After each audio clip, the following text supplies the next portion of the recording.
Of all the individuals in the world, who's the one God chose for you? And if it did not work out, why did this happen? And what to make of all this? In this video, I will make it known. So, why do we ever do this in the first place? Well, God knows exactly who's the right one for you. He's the greatest matchmaker there is. So, I can't think of anything better. And quite frankly, anyone who claims to be a matchmaker just wants to play God. And you know the devil does. So you want to avoid something like that. So let's first off open up with this verse. Psalm 37, 1-5. Fret not thyself because of evildoer, neither be thou envious against the worker of iniquity. For they shall soon be cut down as the grass, and wither as the green herb. Trust in the Lord, and do good. So shalt thou dwell in the land, and verily thou shalt be fed.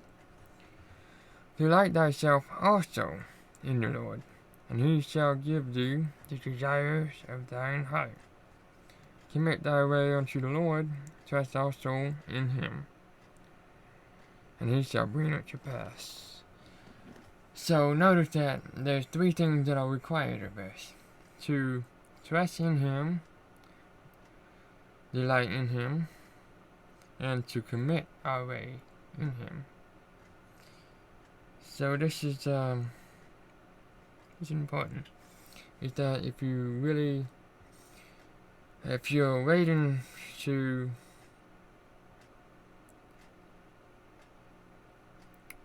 if you want to have a perfect spouse, I think the only way for that to happen is through God. And, well, he has a requirement for you. And that's what these are, requirements. Because it's like this. A man wants the woman of Proverbs 31st. Let's read that. It's kind of long though, but basically, the price above ruby. Very rare, and have so many good quality. The woman of Proverbs 31st. And the man ought to be a man of 1 Timothy 3. Not given to wine, and no strikers, or anything else. It's just good. Well, these are the qualities that are required for you to have a happy marriage. And, that's basically where this all goes to. Yeah. So I'm just going to talk about marriage. And marriage has requirements as well. Ephesians chapter 5, verse 22-33. Wives, submit yourself unto your own husband, as unto the Lord. For the husband is the head of the wife, even as Christ is the head of his church, and he is Savior of the body. Therefore, as the church is subject unto Christ, so let the wife be to their own husband in everything. Husband, love your wife, even as Christ also loved the church, and gave himself for it, that he might sanctify and cleanse it with the washing of water by the word, that he might present it to himself a glorious church, not having spot or wrinkle, or any such thing, but that it should be holy and without blemish. So ought men to love their wife as to their own body. He that loveth his wife loveth himself. For no man ever yet hated his own flesh, but nourisheth and cherisheth it, even as the Lord the church. For we are members of his body, of his flesh, and of his bone. For this cause shall a man leave his father and mother, and shall be joined unto his wife, and they two shall be one flesh. This is a great mystery, but I speak concerning Christ and the church. Nevertheless, let every one of you in particular so love his wife, even as himself, and the wife see that she reverence her husband. Okay, so you see, there's nothing to lose. It's pure gain, to love your spouse, basically. This is very desirable, and I would say the number one problem that keep us from having this is worldliness. And quite frankly, it starts with you. You have to choose whether or not to delight in the Lord or in the world. So, he who is of the world is not of the Father, but is of the world. So this is very important. You know, it has eternal consequence as well. You gotta choose where you want to be, with God or with the world. If you be with the world, you cannot be with God. You cannot have two masters. You shall love one and hate the other. So, you cannot love good and evil. Nope, they just don't mix. So in 2 Corinthians chapter 6, verse 14, it says, Be ye not unequally yoked together with unbelievers. For what fellowship hath righteousness with unrighteousness? And what communion hath light with darkness? And what concord hath Christ with Belial? And what part hath he that believeth an infidel? And what agreement hath the temple of God with idol? For ye are the temple of the living God. As God has said, I will dwell in them, and walk in them, and I will be their God, and they shall be my people. Wherefore come out from among them, and be ye separate, saith the Lord, and touch not the unclean things, and I will receive you. And I will be a father unto you, and ye shall be my sons and daughters, saith the Lord Almighty. So yes, you want to be separate from the world, and one of the first things to notice here is that the couple must not be unequally yoked. Must not be one saved and one lost. It's not good. It's either both saved or both lost.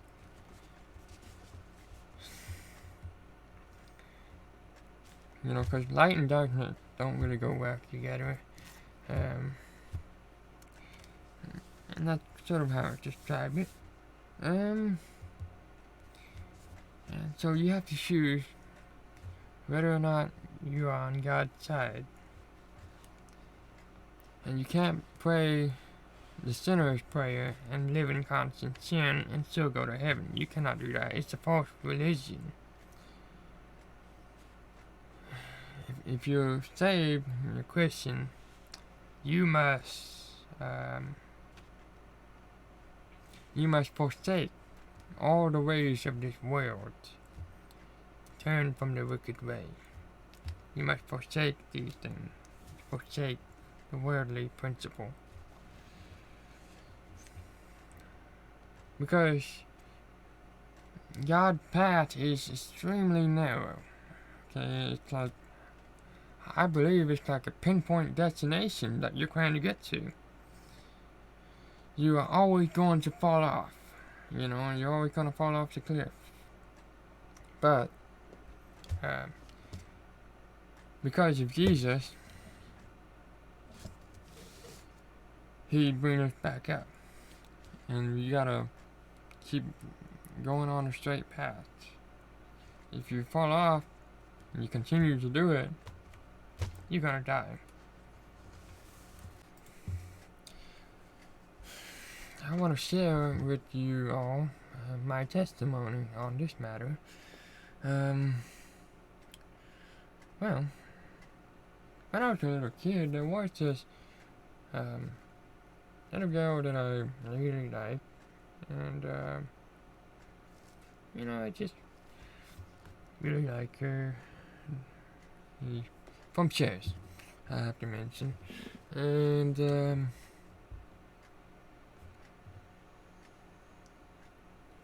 it's a long story, so I'll try to make it brief, because yeah.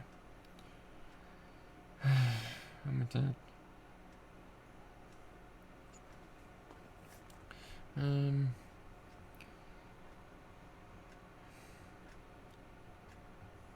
When I've learned about the fact that you should leave it to God on who is the one for you, I forget about her completely, and just leave it to God. So when I turned 19, I was asking God if it was her, you know, and it would seem like He said yes, you know, it seemed like He gave me a signal, yes. And one day, I was hanging out with my friends early in the morning, and I could have skipped today because I've had serious difficulty sleeping. But, you know, because I value Bible study, I would attend, you know. So I was there with my friend Bible studying, and then she showed up all of a sudden, and to my surprise, I'm like, whoa, you know, and I had to be careful because I've had so much time thinking about her, and that I didn't want to go over the boundary, and that was tricky, you know, because I can get pretty excited. But I came over to her 3 times, saying hi and all this, and you can come over and study the Bible with us if you wanted to. She didn't. They all just left. But on the way home, I've asked God if she is the one. As soon as I tell Mom, let me know, give me a sign. And as soon as I told Mom, she then told me, you know, John, last night I've asked God, and I said, God, it would really be a nice graduation gift if you could meet her. And God did it. And I'm like, okay, that was confirmation. That is some pretty powerful confirmation. I couldn't deny it. There was no denying it, you know. Yeah. So I then started to go on with faith, you know, even though I've already had faith before, I continued, and with greater resolve. And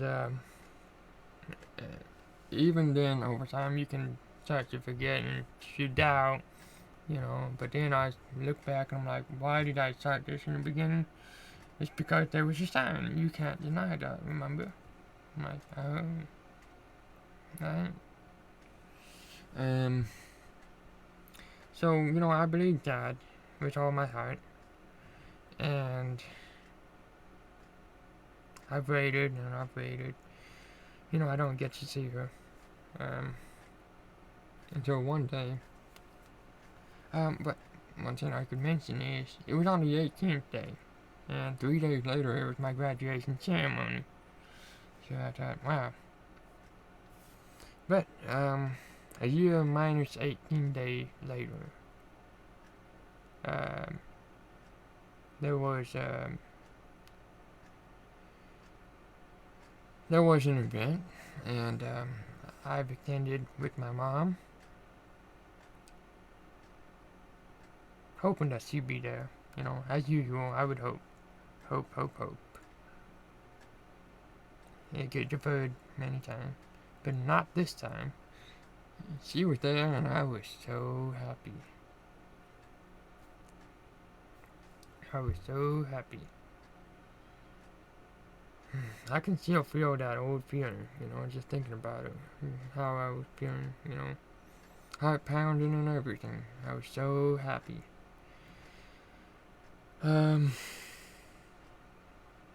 That when it was over, she was a good singer, she sang. I went over to talk to her. I tried to anyway. She kind of just ignored me, but I eventually got her phone number. And, so I sent her a message saying, okay, is this working? And she's like, I see your message.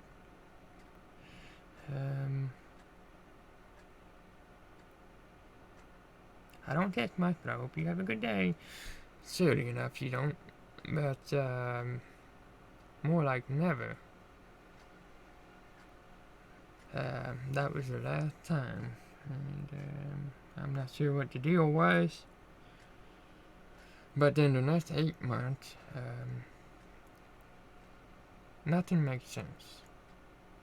Nothing makes sense.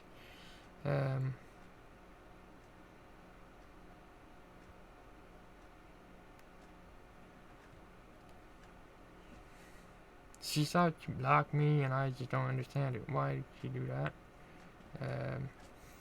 She didn't even say anything.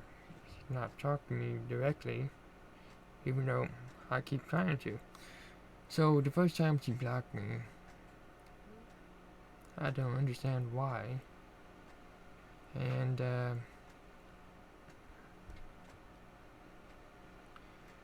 that was before I had Facebook accounts. That was before. So I didn't even interact with anybody. And then a few months later, I'd say in early January, some random dude decided to friend me. And, he messaged me saying, hey, how you doing? I'm like, I'm doing good. Good. I feel like I should know you. And I'm like, hey, that's cool. And then when we got on to the conversation, he started saying stuff that hinted out to my mind. I'm like, wait, that sounds like her. Where's she from? Where'd she go to? And I'm like, do you know her? He did. And I'm like, why is she doing all this? What's she doing? What's she trying to do? And so, he told me that she was engaged, and I'm like, whoa. Okay, Lord, I'm giving this all to you. I'm like, you. You can understand that I felt like I've lost everything on that point. And, yeah. 8 months of deferment, and then you find out the truth. So I'm just like, well, I wish the best for her. And then the next morning, there was some skepticism that my mom pointed out. And so I talked to him, and then I started realizing, hey, there's something out of place here, and I started asking more questions. And then I realized he's not talking about the same person. And I could not get a straight answer out of him. He get things mixed up pretty badly. And then I talked to the other friend. I'm like, do you know this guy? He's like, yeah. I think he's lying to me. No, I wouldn't think he would lie to me. Lie to you? I think he just get things mixed up.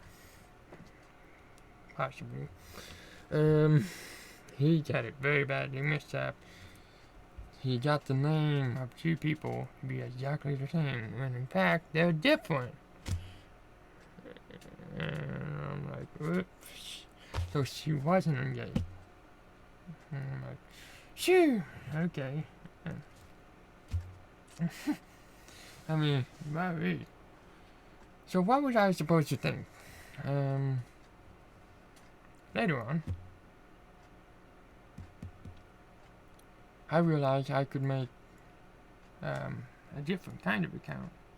And I tried to reach her again. The next day, she blocked me again.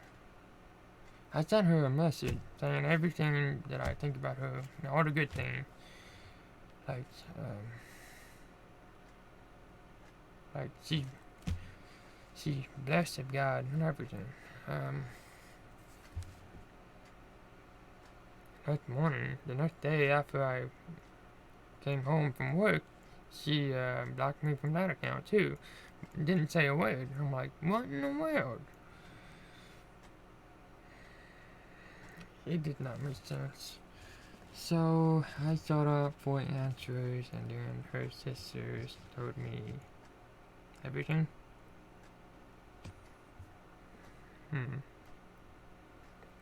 I realized she's not interested. And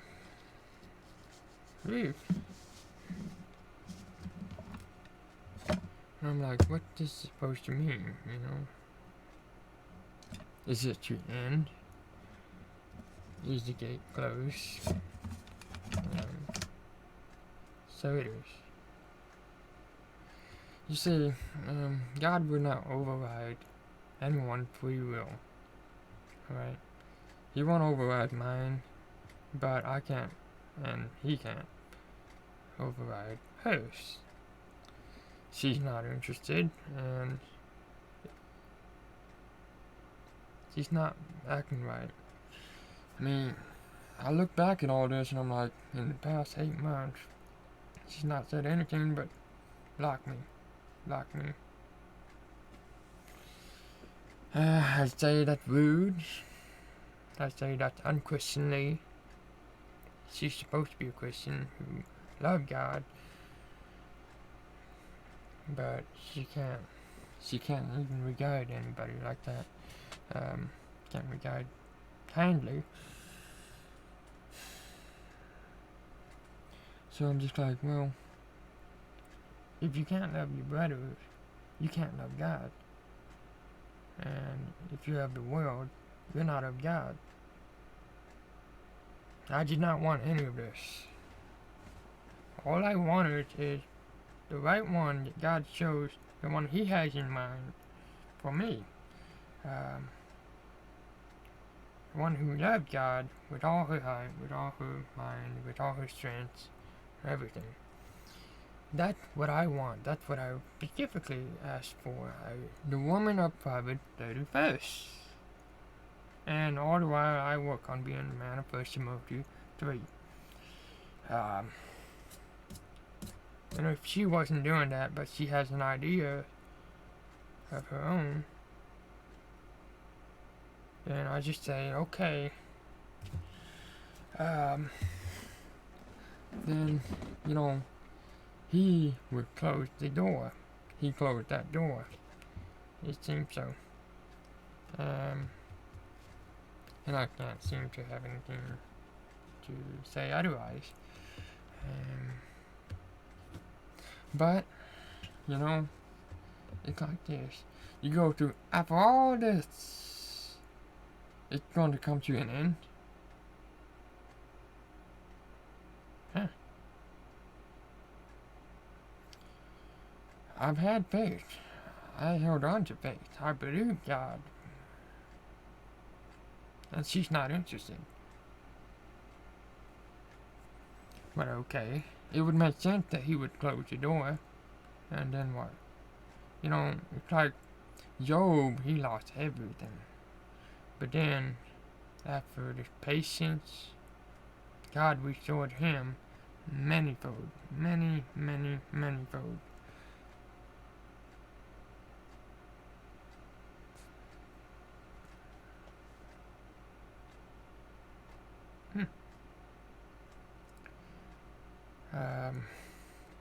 I like the idea of him open up another door, having closed this for my sake. He opened up another door. Have someone better. You have a story, and I hope that my story will help you for whatever situation you're in. Because I believe that what's next is that God is opening up another door, which is still coming, and it will be good. Yeah. It would be better. You know, it's like, I could value all these things, but then he's got bigger plans. He's got bigger plans that I can't imagine right now. And that's what happened to Job. You know, he had a lot, and he lost everything, but then God gave him so much more.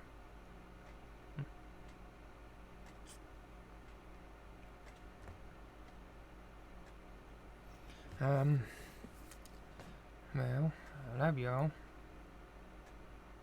Happy Valentine. And God bless you. God bless our President Trump, and God bless America. Thank you for watching. Please like, subscribe, ring the bell, share for those who need it, who need to hear this, who need to, for those who are having a hard time, or for those who are reading, you know, this video is just for that. Thank you for watching. And hope you have a good one. See you later. Toot toot toot.